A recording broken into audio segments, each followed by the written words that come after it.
Brokers are best for the consumer. This isn't that stuff. I heard the sayings from the brokers and everybody, well, better. It's got a negative connotation to it. It's not about that. We have to be elite to be the best. We have to do a lot more. And our consumers depend on us to do a lot more. Because the truth of the matter is very simple. In retail, if there's a loan they can't do, what do? They broker it out. They broker it out. I've heard that conversation many times. The data continues to come out that we're cheaper for the consumer. And the technology gap is continuing to close day by day. And we're not going to stop focusing on being positive and doing more.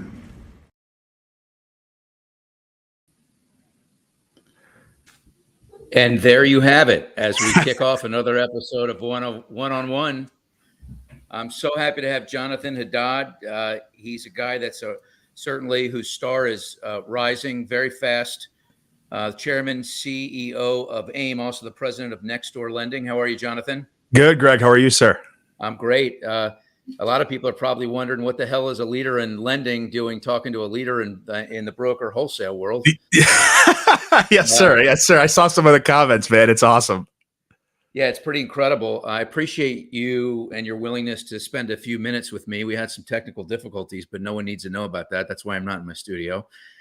Transformer blew at my office today. And so I've been running around. I'm in my home office, so it doesn't look so pretty. But you always look pretty, and you're an amazing speaker. Where'd you learn how to speak like that? You're just, what, 33? Yeah, yes, sir. So, I mean, thank God for veneers. Shout out to my dentist, definitely making me look good. Everyone keeps saying you got $1 million smile. I said, well, I can't thank me for that. From a hereditary standpoint, that's not our strong suit. But no, thank you for having me on. From a speaking standpoint, I've been studying just YouTube videos, watching, practicing. I will do a lot of speeches in front of the camera and then just go back and watch myself. I never had any formal training until recently. So I will say a huge shout out to Rene Rodriguez, who the guy absolutely is a monster. And he really messes me up when I go to speak. He does it intentionally. I don't like things sugar-coated. I need feedback direct. I need someone to tell me when I'm doing something terribly wrong and just rip the Band-Aids off. So I'm finally getting some formal training from Rene Rodriguez. But besides that, just a lot of training. My dad, however, though, was one of the first ever Arabic singers in this country. And so I got to watch my dad work a room at a very young age. And I think that's part of, where you turn that switch on. I've seen you do it in some instances as well, where you just kind of turn that switch on and you're ready to go. Well, it's not easy, but you did have a malfunction, I should say, at the Fuse event that I caught there. You were trying to show this new slogan, brokers are best. And of course, we're going to talk about all of that here, but I thought it was pretty funny. You rolled right through it, though. It's not easy when something doesn't go your way. Do you get nervous when you're on stage at all? Yeah. So, I mean, I still do every time, but I think it's different. I have a therapist that I've been working with for years, and he said that, when you're very prepared for something, that feeling of nerves is actually a similar feelings to excitement. And I played hockey for 11 years. I played center, and it's just like before every game, before the puck would drop, I always had those butterflies in my stomach. So I think I've gotten just so much better at realizing that it is so, it's the same idea. You just have to be mentally prepared for that feeling. Once I get going, the nerves really go down, and then you can start to think quickly. It's just like talking to a consumer. You got to think on the fly. Talking to a pissed off agent, upset anybody, just thinking on the fly, I think has come pretty naturally for me over the years. Thank God. Well, you've come a long way since you were working at Buffalo Wild Wings, and you bumped into somebody in mortgage, and the rest is history. You came up through Rocket Mortgage. Yes, sir. And you were there for a handful of years, and you own your own company now. You've owned that for a handful of years, and earlier this year you were named the head of AIME. It's been a real whirlwind. You've got 2 kids, another one on the way. How are you managing all this, and then also running a business? So, I can give you the fluff answer, but I'm going to give you the just realistic part of it. It's a lot of real conversations with my wife, just to be upfront with you. I think one of the things for me, just growing up as a first generation, is love my mom and dad to death, love my culture to death. But in my culture, Middle Eastern culture, communication is not really the strongest suit growing up. And so really shying away and getting away from that and leaning into the conversations, making sure my wife knows when I'm traveling. I do have 2 admins now, so that does help tremendously. I want to be very honest with people too. I do sleep roughly 4.5 hours a night. I've been like that since I was a kid.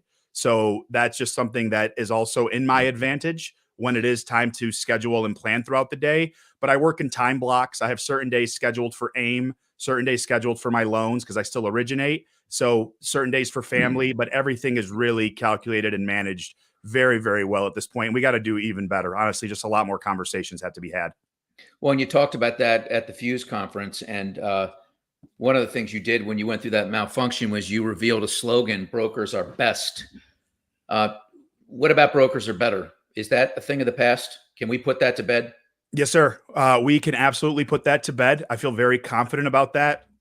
Even the malfunction, it's so funny. Everyone thought like this was planned for weeks. That's not the case at all. We had a board meeting Thursday night with our board. We made the call on Thursday, voted on it. Friday morning, I go to my our 2 incredible admins and I said, "Hey, what are the chances one of us can run down Canal Street and find a pressing company?" So they found a pressing company. They pressed the shirt. They brought it back to me. I got it Friday evening. I did an additional rehearsal Saturday morning, did not take into account my cufflinks as part of that rehearsal. And then we launched the Brokers Are Best. But Brokers Are Better from our end will be a thing of the past as we move forward into a new era on our front here. And then thank you for the kind post too. I saw your post. I said, "Oh no, I don't know if this guy's going to come in hard at this or if he's going to No, man. take a different angle on it." But I appreciate you very much. Look, I hold true to the "all of us" slogan. The hashtag that I helped to develop some 8 months ago. Like I that's why we're talking. I want to see kind of what's going on over there, and I want you to see kind of what's going on over here. And at the end of the day, we're trying to look out for the consumer. You're doing the same thing that we're doing on the lending side. So there's really no reason for the divisive stuff. I'm curious to know, before we get into what Brokers Best means, because you really explained it in great detail. What was the motivation behind that? Was some of it sort of the hangover and the negative connotation behind Brokers Are Better that led to this change? Yeah, I am the type of person that loves to have conversations, and even reaching out to you, right? Hey, I've heard your name. I want to just get in touch with you, at least have a real adult conversation. And people are going to take this the wrong way, and that's fine with me. We're not a Reddit thread. And so much of our industry has been turned into an unfortunate Reddit thread as I step into this new role, where people are just really going at each other from divisive standpoints and not having direct conversations. So I think that's the first piece of it. Number 2, yeah, just listening to everybody. To your point, I did hear negative, better than what, better than this, better than that. So it's like, hold on, how can I get in front of certain rooms if I can't enter the door because of potential slogan, right? And so the idea for me is to have the additional conversations. We have to showcase different things that we're doing on the broker space through AIME directly. And so all of that, all encompassing with all the other things that are happening in our industry, I just truly think it's a time for a change. There was a time and place for it that I absolutely, am a fan of in terms of how the time and place was. But now it's time for a new era, new change, more adult, grown conversations with people like yourself is a really big deal and big factor as part of this. Yeah. So what's that look like? I mean, can you encourage your constituents to, and the brokers to not view lenders through such a negative lens? How do we recalibrate the focus so that everyone's focused on the consumer? I think part of it starts with the conversations we're having right now. And look, the truth of the matter, I was in both sides of it. And I believe you've dabbled in both sides as well, right? Understanding both the broker space and the retail space of it. Do I still believe there's more opportunities? Yeah. Does that mean that retail has no relevance? No, you have 74% of the market share. It would be naive for me to think that there isn't skill or some opportunities on the retail side with 74% of the market share owned by retail directly. And so for us, we start here. We start with, hey, why do we believe on this side there's different opportunities? How do we talk about those opportunities? How do we actually sit there and not go at each other in the same environment our country is right now, where people can't even meet in the middle? They're simply just going nuts and attacking each other. Now it's about putting it in front of each other, having real open dialogue like this, smiling, having a good conversation. If we don't agree on something, that's fine. At least we can do it in a respectful manner and no longer turn this into a massive Reddit thread that unfortunately has plagued our industry now for the last, I don't know, since it seems like since rates started to go up. I also think the conversations will shift here soon with the additional rates going down. Even though we've seen a swing go upwards, people are going to get a little bit busier and focusing on their book of business. I think you'll see some more of that as well. Yeah, so I want to give you the latitude here to explain what brokers are best means, because some may think, hey, this is no different than brokers are better. This is just another iteration. But you explained, you went out of your way in the first 10 or 15 seconds, and when explaining that this isn't about us versus them, it's just about being the best version of ourselves that we can be. Go ahead and elaborate on that. Yes, sir. So brokers are best. And what that means, the biggest thing is the best versions of who we are. And I had somebody, I read one comment, somebody, brokers be better or something. I don't want the acronym BBB. Okay. We all know that's a Better Business Bureau. I love the BAB acronym. I still think it has a ring to it. The community really loves the acronym as well from the BAB standpoint. So how do we leverage the same acronym that we have and then roll out a new era? Look, there's data out there, right? If certain loans can't be done in retail, they get brokered out. There's nothing wrong with that. There's also options on the retail side that we don't have from the broker standpoint, based off certain states and what they roll out from a DPA standpoint. But the truth of the matter is, for us to be the best for the consumer, we have to be the best versions of ourselves as mortgage brokers. What does that mean?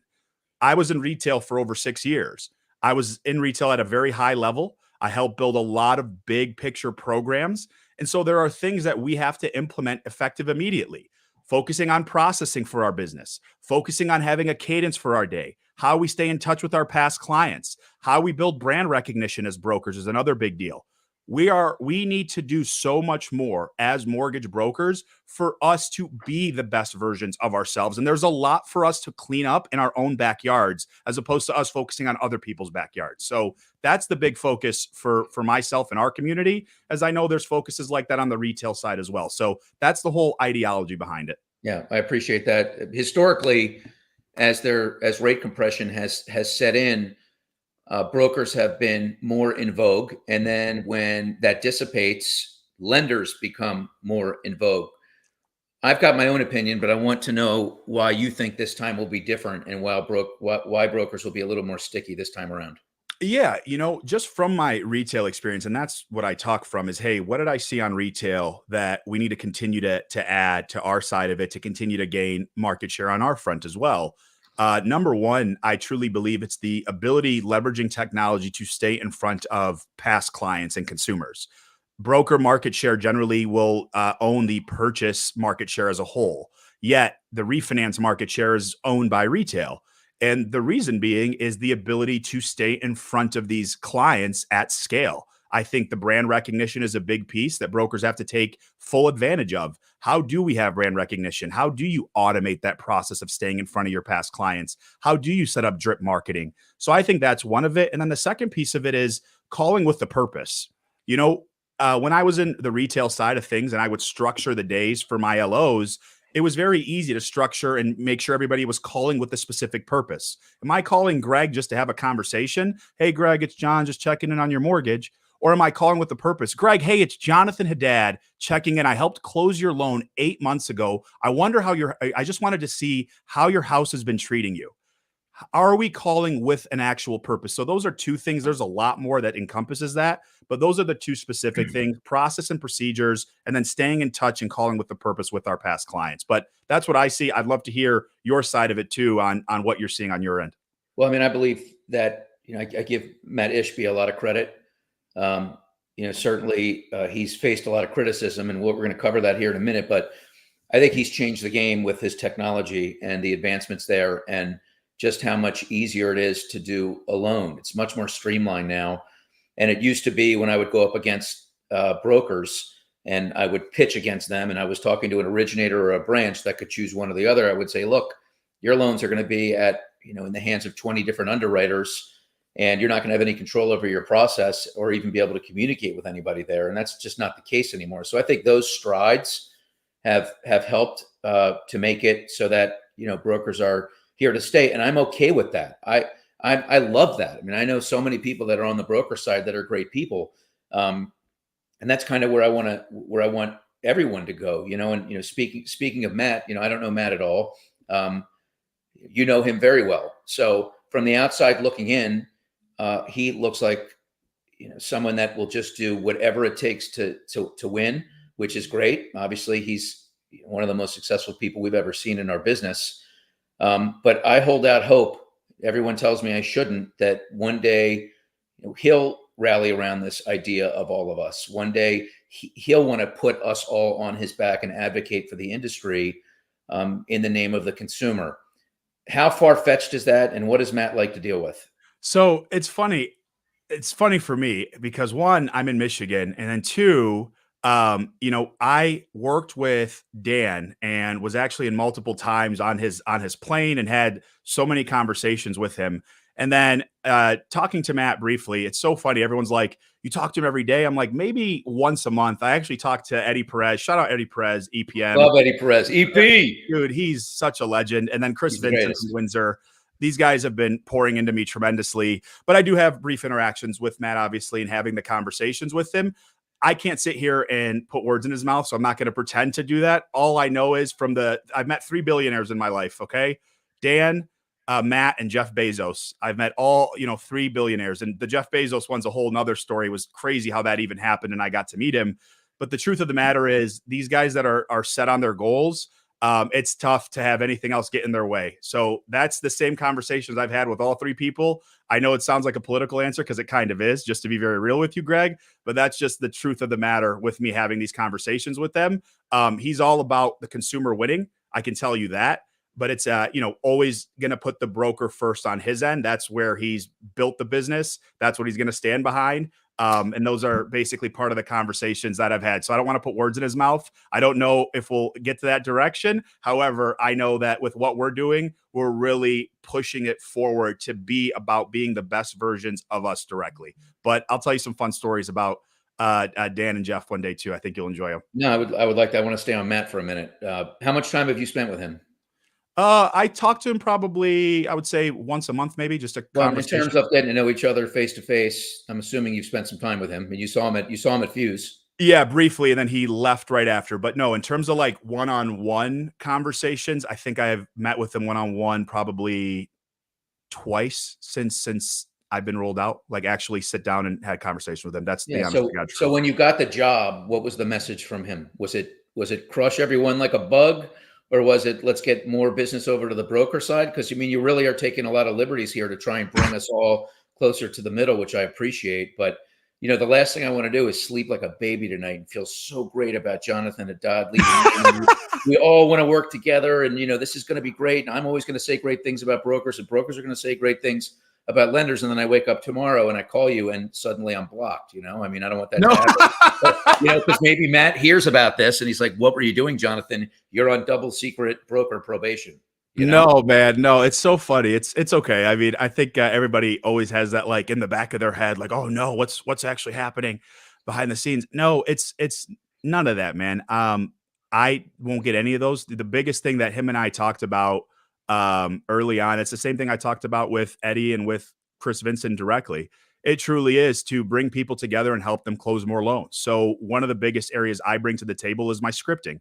I've done scripting for years. So if you see what I'm giving the community right now, our sales scripts, our introduction, make them feel good, help train people, help educate them, help walk them through how to have these conversations, teach them about all the ways that you're able to facilitate and do business at a high level, and then give it to the entire community. The broker community hasn't had a lot of that, is what I'm learning. When I first entered the role, to be real with you, I thought I was going to be having a lot of the 2.0 sales conversations. But the truth of the matter is there's so many new people entering both the broker and retail space. They need to know how to do an introduction. We need to know how to follow up with our clients, how to do go through income, how to read a credit report. I can tell you based off of a client's credit report if they're a compulsive buyer or if there's somebody that's a little bit slower to the table in terms of making a decision. How do you structure those calls?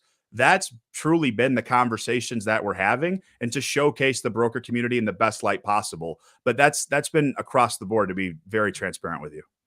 I was looking at your IG earlier. You spend a lot of time and focus and energy on your brand. Yes. Why are you doing that? Where do you think this business is going that's important enough for you to carve out the time to do that? Micro influencers. So I've been in the space for 11 years. I've had my head down for a very long time. I don't really come up for air.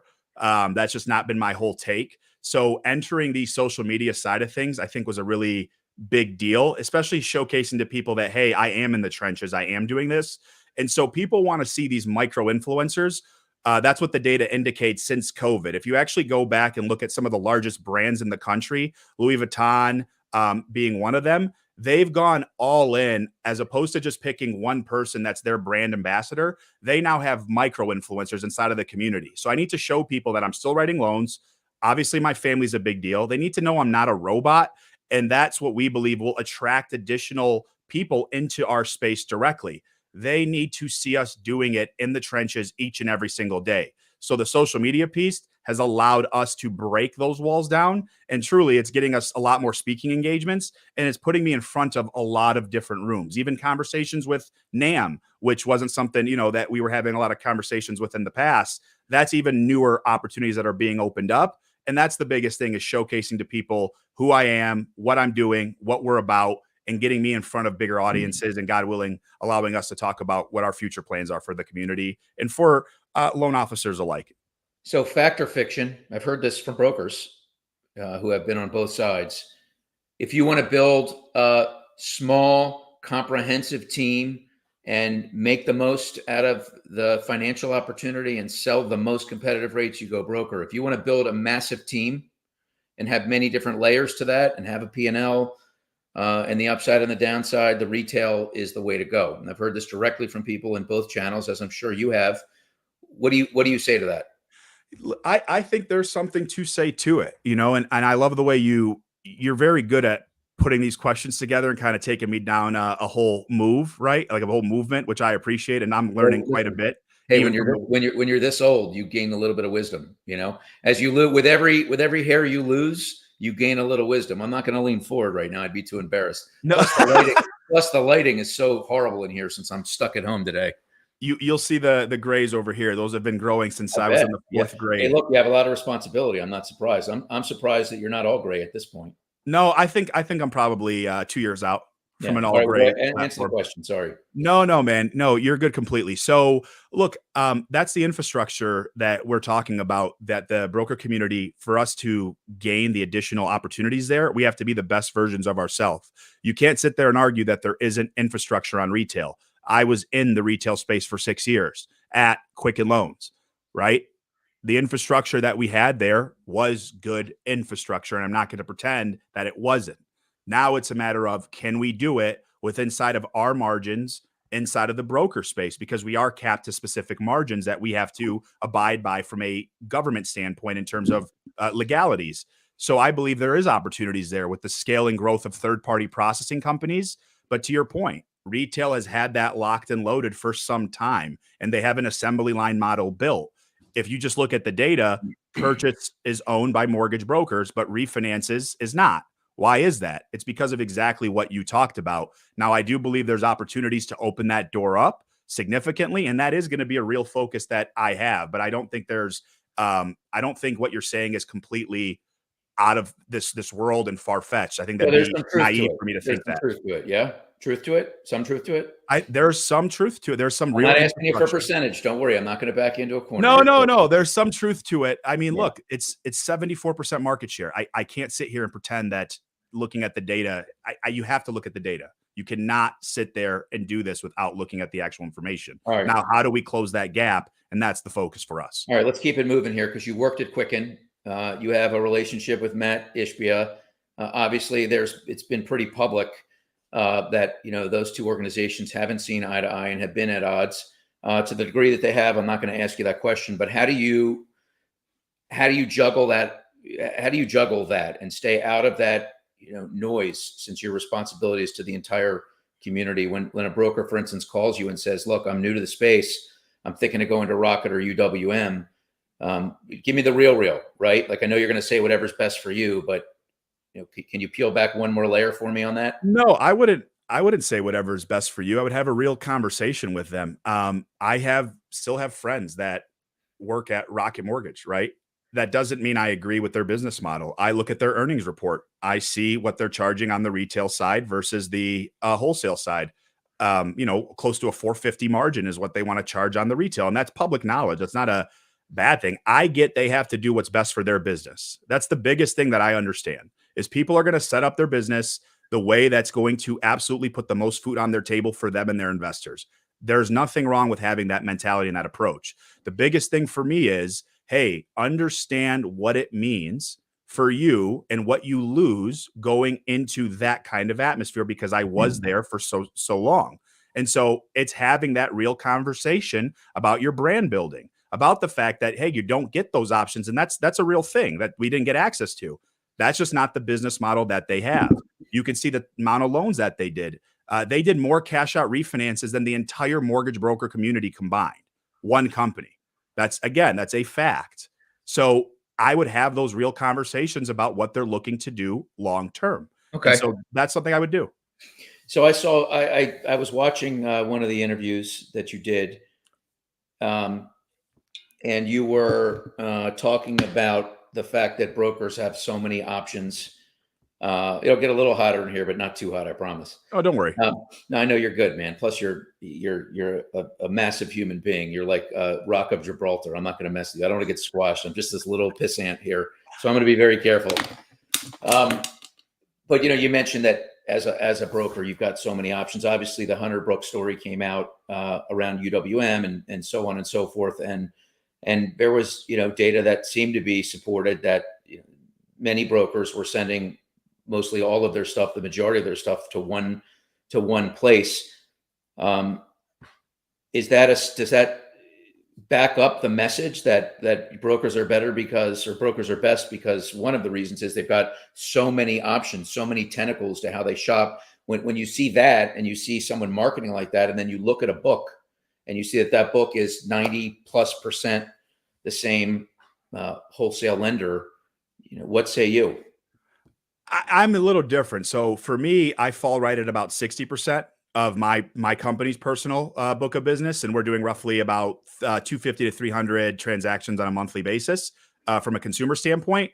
So I didn't really dive into it. I also was, when we were on the TPO side and we were working with Rocket Mortgage early on, very, very early on, we were sending more business market share wise to them directly. That's early on in the past. So I didn't really dive into it, just to be transparent with you.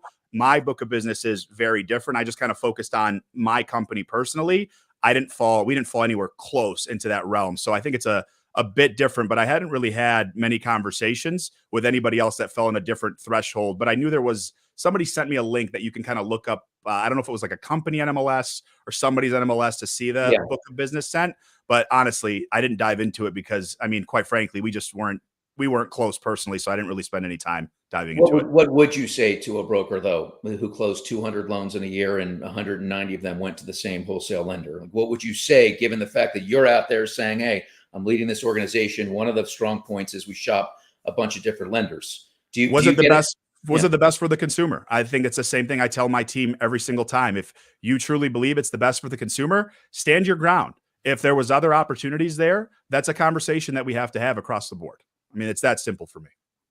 Yeah, that's fair. I like that. I want to talk to you about buckets. So there's been a lot of heat put on lenders for having comp buckets, right? So, you get this comp if you sell the full rate. If you sell the other rate, your comp is cut in half, things like that. And I find it absolutely fascinating. There's not more focus spent on what happens in the broker world. So I want to peel it back for a minute, because my understanding is when it's borrower paid, there's a similar exercise that takes place where if I'm your loan officer and you and I have an agreement, because brokers still do it the old fashioned way. Like if I'm an LO and I come to you and I want to work for Jonathon, I can negotiate a 50% split of fees, right? That happens, right? Where you get a split of whatever the fees are, correct? So we try to be as compliant as possible, but I've heard of organizations, like we tried something like that, I believe, early on. Then right away you found out you can't pay percentages. So we changed our comp plan very early on. Ours is paid out in terms of like if it's self-generated business or if it's a lead provided to you is how we Understood. pay And out. that's all, yeah, and that's all fair game if it's true. My point is for those brokers that are, I wasn't suggesting that you did it, by the way. I'm just trying to No, like you're good. big picture look from top down. It's factual that most brokers pay their LOs a percentage of the revenue, and then when you can, if it's 50%, you guys started around 250, 275, right? At the top line. So if you're able to sell that rate, you get 50% of that 275, 50% of that 250. But if you can't sell that rate and you need to sell a more competitive rate or a lower rate, and let's say it's 200 basis points total revenue, well, you're only getting 50% of that. So now you just went from the scenario where if you were selling 250, you were getting 125, but now there's only 200, you're getting 100. So essentially the same thing is going on the broker side. And I just wanted to sort of get your feel, for that. I mean, based off of what I understood and us reaching out to the attorneys, this is like years ago, early on, is you can't be doing that, is my understanding from a compliance standpoint. Is if my understanding is you have to pay the same every time, no matter what. So, and well, and you are playing the same no matter what, because the agreement is 50% of the. It can't. My understanding is it can't yeah. be based off of the percentages. Just Got what it. I understand. Okay. Sorry, it has to be built out either from a basis point standpoint, and then that fee can't change even if you're going borrower paid or if you're a lender paid. It has to remain that the LO, because then what happens is, my understanding is what happens at that course is you're then paying out based off of the loan amount, which is a major problem. It has to be the same pay either way, and that means even if you lose as a company, you lose as a company when you're making the business decision. That's my understanding. Yeah, I appreciate the answer. I should probably save it for a RESPA attorney or something. But I thought I would throw it in there. No, I thought I we would throw it in shouldn't be there. doing that. I appreciate you trying to tackle, the question anyway. So I've got other questions. Yeah, sorry. No, you're great. We're running a little long here, but I think that what I want to ask you now is I take my pad of questions here and I toss it out the door like David Letterman. You're probably too young to even know who that is. I've watched some of his interviews. Yeah, he's a pretty funny guy. It's been a great conversation. Appreciate your candidness. How can we continue to work together? Like what ways do you see that brokers and lenders can work together? I want to have you on one of our webinars. I think I talked to you about that. I think it'd just be a lot of fun to have people. You're good at your craft. I think you know how to maneuver a conversation well, and just having people get in front of you and listen to a conversation between the two of us, I think that'd be really cool and unique for us to start with. Having open dialogue on certain areas that we deal with and that you deal with. For example, we get charged 15 basis points just for being TPO. That comes from Fannie and Freddie directly. Like why that's the case. I'd love to have more of that real open dialogue about some of the areas, right? Maybe some of the truths or the misconceptions would be another great angle for you and I to take. Hey, on the broker space, we have this access. Do you have it? No, we don't. Why do you think it's best on this side? Why do you think it's best on that side? I'd love to have more conversations with you, especially in front of our community. Yeah, I would too. And I'm willing to do that. I'm willing to, if I'm going to be on the Housing Wire stage coming up here on October 1st. And it's just a week from tomorrow, I believe. And if asked, I don't have any reservations in saying that I value both channels. And I personally, and that's why I wonder this stigma that overrides the two factions. Like if brokers are best and previously brokers were better, why say it? Like, aren't we discrediting the consumer that if it's that obvious, they can't figure that out on their own? And isn't it good to have competition? Isn't it good to have two quotes? I think it's good to have competition always. The one thing I will say, and this is me just look, I was very good in the retail. I mean, very good at it. And I can get through a conversation with a consumer very easily, as I'm sure you can as well. A lot of consumers aren't sitting there going through everything with black and white. They're listening to the person on the other end of the phone. And the ways I was taught to sell against brokers is just something that I don't believe is acceptable. And that's where I want to have those real conversations. And so, yes, consumers can make their assumption. They're not dumb by any means. They're intelligent. But at the end of the day, the words coming out of somebody's mouth on both ends, by the way, Greg, let me be clear. Well, you got to be honest. You got to hand yourself integrity. There has to be integrity at the heart of every conversation. And no matter who steers off the road, they should be booted out of the business if that's their practice. Bingo. And that's where the reality is of these conversations. And that's the case. Unfortunately, not everybody has the real integrity to have the real conversations. And that's where it truly starts, man. I mean, is what are we actually telling these consumers on the other line? Some people go down the path of darkness rather quickly, and they want to mother F everybody as they're talking to consumers, which you and I both know the consumer's not going to win if we're bashing whoever it is that you might be bashing on the phone call. But that does happen a lot. You made it clear your objective at Fuse a couple of days ago was to get the broker space up to 50%. Yes. It's a big number. It's bright lights, big city, but it's going to take an awful lot of work and time. Do you think you'll get there? That is, I am a human on a mission, and I'm somebody that's not going to stop working and operating. I mean, I sleep 4 hours a night. This is all I live and breathe. And so for me, that is absolutely a goal. And I wouldn't expect you and your side to stop or falter, or not want to focus on gaining your market share as well. But yeah, I have full intentions of really propelling us forward the best I can and giving them all the sales and the strategies and the scripting and the accountability, man. The accountability needs to be absolutely absurd for us to get to the 50% market share on the broker space. You see what's on the bottom of the screen there, don't you? The hashtag? Yes, sir. Can you say it? Yeah, I'll say it. All of us. I see it. I read it. Do you believe it? Do you believe it? No, not fully yet, just because I don't know the full context of it. And I think you and I have to have a lot more conversations, down the road for me to go down that path. Yeah. Well, I'll clarify now because it's really simple. And I'm not. It wasn't a trick question, by the way. I mean, it's very black and white. Like all of us just means, and I think you've already said it. I mean, all of us just means that we're all in this together. We don't need the divisive language. We need to focus on the consumer. That's the whole idea of all of us. It's not broker versus lender. It's just all of us putting that all aside and being honest, having integrity, serving the consumer in ways we'd want our families served. That's it. That's all of us. And to your point earlier, right? I think the competition is still allowed to happen in there. And I think the biggest thing with the competition is what you said. We don't need to sit there and destroy each other from a negative rhetoric and cause what we have right now. I mean, let's just call it what it is.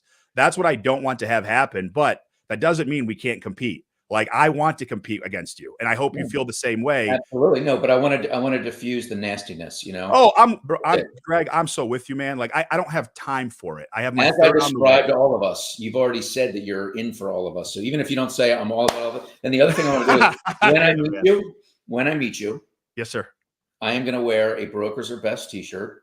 And I would like you to wear an All of Us t-shirt. That's it. You put that shirt on, I'll put your shirt on. I can tell you that all day. I'll put it on in a heartbeat, man. I really appreciate the work that you're doing. I'm very grateful. Your reputation is incredible. I love that you are coming, ever so closer to the middle with this idea that we should all just be working together to present the industry in the best light possible. So I'm a fan. I'll continue to be a fan. I don't hesitate in saying that I find value in both spaces, and I look forward to continuing to build the relationship together. Hey, Greg, thank you. Feelings mutual, man. And thanks for not going too hard on me, man. I really do appreciate it. No, I mean, you're the best. You did great. I really appreciate it. I can't wait to meet you in person one day. Although we actually did meet in person one day. You don't remember? We were in DC at the BAC, and I was getting a coffee with KP.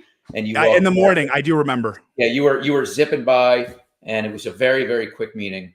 But we'll have to spend some more time together in the near future. And I'm definitely down for being on whatever show you want me to be on. Thank you, brother. I appreciate you, Greg. Eddie Perez is on next Monday. What do you want to say to Eddie? It's not that bad. It's not that bad in the hot seat, right?